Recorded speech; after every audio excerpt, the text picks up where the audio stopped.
Ya, nah keuangan harus terbuka, kenapa? Karena kalau kita nggak terbuka soal keuangan akan menimbulkan rasa tidak aman dan kecurigaan. Duitnya kemana? Asumsi.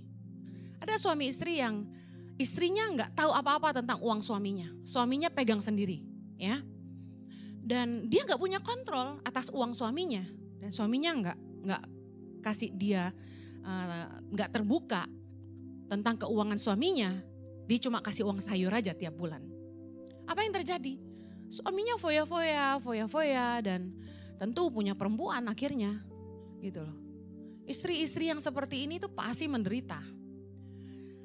Keuangan yang tidak dikelola bersama membuat suami istri itu jadi nggak sepakat.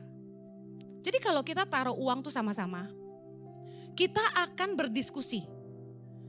Anak sekolah berapa, kita mau liburan kemana, ngaturnya enak karena kita terbuka.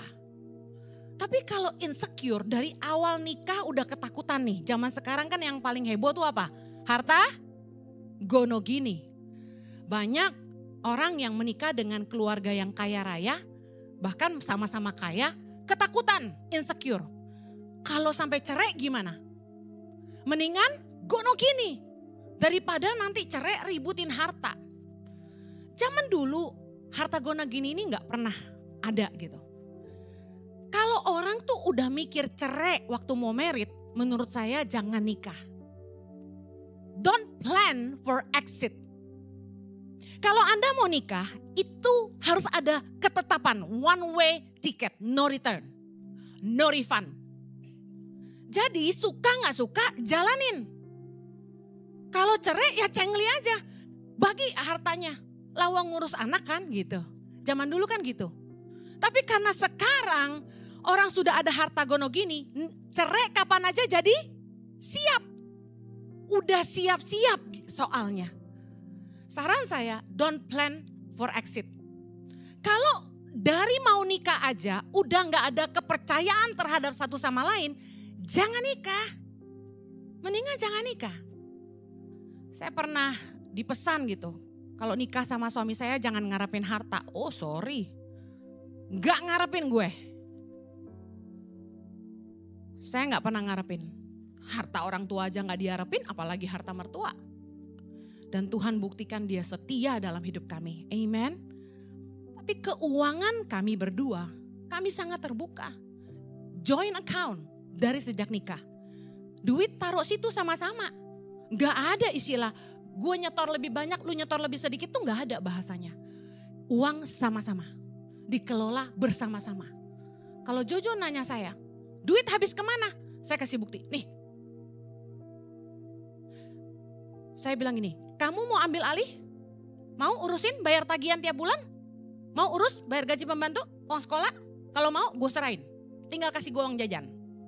Lah ngomong-ngomong saya ini sejak nikah gak pernah dikasih uang jajan, tahu gak? Curcol. Tapi secara keuangan kita sepakat. Akan mikir 2 kali kalau sampai mau cerai, ngerti ya? Lah apa-apa berdua, apa yang mau diambil? Kita mikirnya cuma buat anak.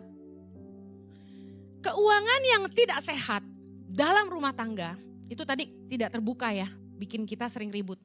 Yang berikutnya nih, keuangan yang tidak sehat. Aduh, saya sama Jojo tuh konseling paling banyak soal duit. Keuangan yang tidak sehat itu disebabkan, yang pertama secara cepat ya, kehilangan pendapatan. Entah suami atau istri, pekerjaan atau bisnis tidak menghasilkan sehingga tidak ada pemasukan, jadi nggak cukup untuk memenuhi kebutuhan keluarga. Nah, ada suami-suami yang mungkin kehilangan income karena bisnis nggak jalan atau kehilangan pekerjaan, lalu tidak berusaha cari. Akhirnya ribut terus karena istri merasa, lu kok nggak kerja? Tiap hari di rumah, malah main sama teman, malah istrinya yang ngidupin gitu. Nah ribut terus. Nah yang kedua, pengelolaan keuangan yang tidak baik, makanya nggak pernah cukup.